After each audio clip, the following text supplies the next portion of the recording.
सबसे इम्पोर्टेंट बात यह है कि हमने फ्लेक्स इंजन के बारे में एडवाइजरी इशू की है और टोयोटा, हुंडई और सुजुकी, इन तीन कंपनियों ने, क्योंकि ट्रांसपोर्ट मंत्री मैं हूँ, ये मेरे अंडर ही आता है, तो उन्होंने मुझे एश्योर किया है कि हम 6 महीने के अंदर फ्लेक्स इंजन लाएंगे। अभी 3-4 दिन पहले मेरे घर पर टोयोटा के चेयरमैन भी आए थे, जापान से भी आए थे और इंडिया की भी चेयरमैन आए थे। तो ग्रीन हाइड्रोजन के ऊपर कार हमने लॉन्च की पायलट प्रोजेक्ट करके। तब उन्होंने मुझे बताया है कि उनकी जो कार है वो फ्लेक्स है, यानी आइदर 100% पेट्रोल और 100% इथेनॉल। और उसमें एक उनका कैमरी का एक मॉडल था जो 40% कार चलते चलते इलेक्ट्रिसिटी तैयार करती थी। तो आने वाली टोयोटा की कारें ऐसी होगी जो फ्लेक्स इंजन पर होगी, जो हाइब्रिड इलेक्ट्रिसिटी पे होगी। तो 40% इलेक्ट्रिसिटी जनरेट होगी और 100% इथेनॉल यूज करके वो कार 60% चलेगी। तो उसका इकोनॉमिक्स आप समझ लीजिए कि पेट्रोल की तुलना में कितना एडवांटेजेस है। और इसलिए अब इथेनॉल के तरफ बढ़ने के लिए मैं आप सबसे अनुरोध करूंगा कि भारत सरकार ने ये भी निर्णय किया है कि अब इथेनॉल के पंप, बायोफ्यूल की जो फ्यूल्स है, उसके लिए आउटलेट खोलने के लिए अनुमति देने का निर्णय किया है। पूना में प्रधानमंत्री जी ने स्वयं 3 पंप का उद्घाटन भी किया है, पर अभी तक उसमें इथेनॉल भरने के लिए कोई आए नहीं।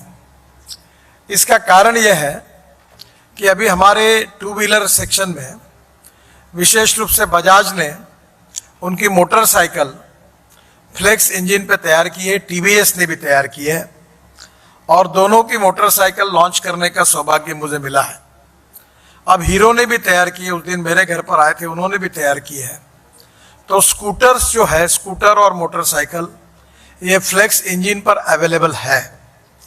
ऑटो रिक्शा भी देने के लिए वो तैयार है। वही बात आती है कि वो बोलते हैं पहले पंप चाहिए, पंप वाले बोलते हैं पहले गाड़ी चाहिए। तो मुझे लगता है इसी में पहली बार आज ऑटो रिक्शा भी अवेलेबल हो सकती है, स्कूटर्स भी अवेलेबल हो सकती है और कार भी अवेलेबल हो सकती है।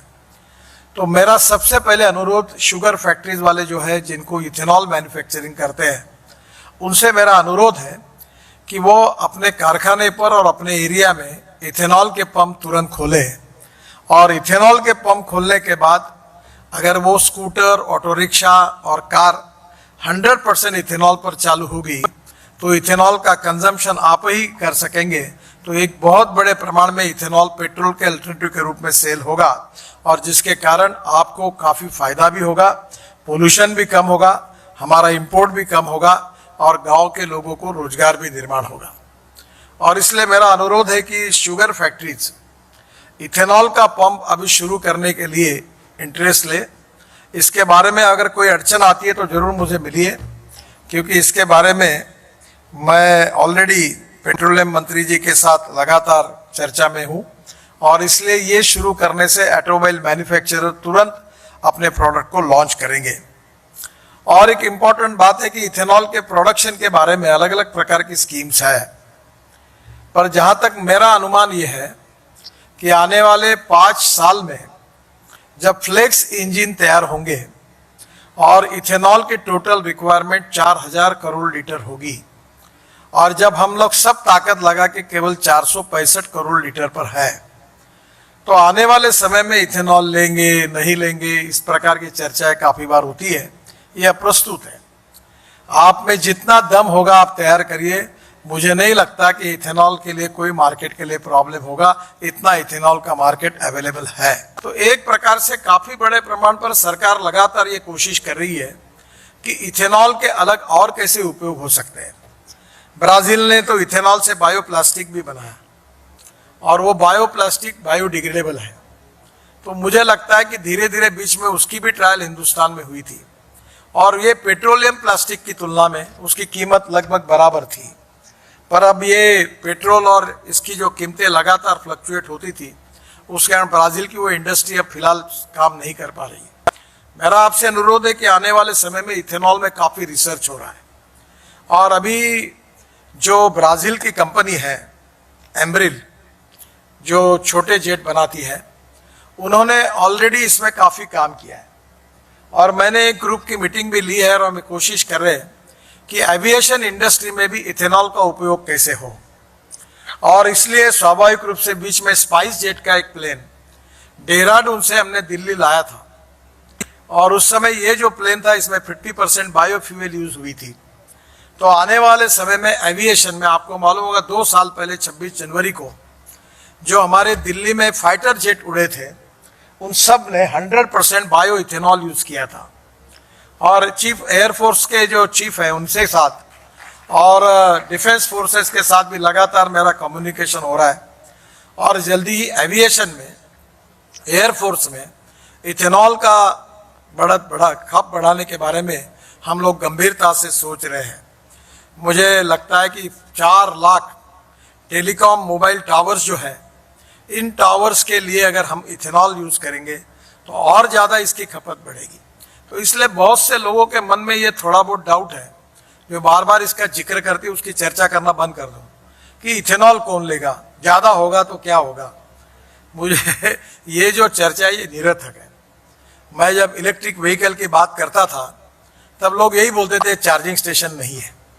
अब इलेक्ट्रिक इतने बड़े प्रमाण पर आई है कि मैंने अभी ये डिक्लेयर किया है कि आने वाले साल 1.5 साल के अंदर पेट्रोलियम कार की कीमत जो है उसी कार में इलेक्ट्रिक कार मिलेगी। ये मैंने विश्वास के साथ बताया और अब लगभग वो स्थिति आई है।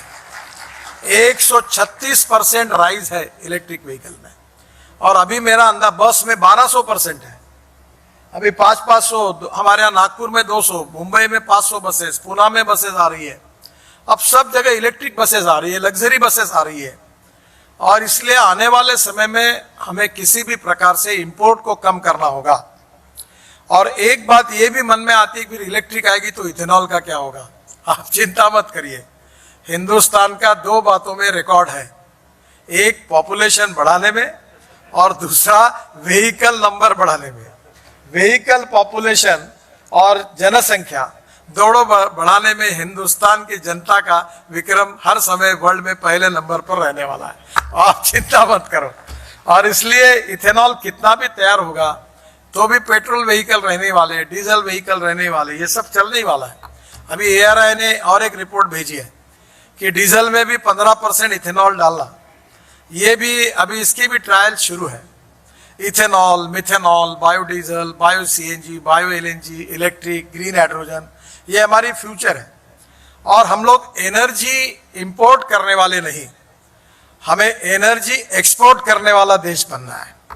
और किसानों को केवल अन्नदाता नहीं कहना है, तो किसानों को ऊर्जादाता बनाना है, क्योंकि अन्नदाता बनकर किसान की गरीबी कभी दूर नहीं हो सकती। अब अन्न बहुत सरप्लस हुआ है, अब ऊर्जा जो है उसमें हमारा शॉर्टेज है। अब किसानों को ऊर्जादाता बनाना, diversification of agriculture towards energy and power sector is the need of the hour. और यही बात को अगर शुगर फैक्ट्रीज वाले और गंभीरता से लेंगे तो मुझे लगता है कि ये परिवर्तन बहुत जल्दी होगा। और इसलिए फिर से एक बार मैं आपसे अनुरोध करता हूं कि शुगर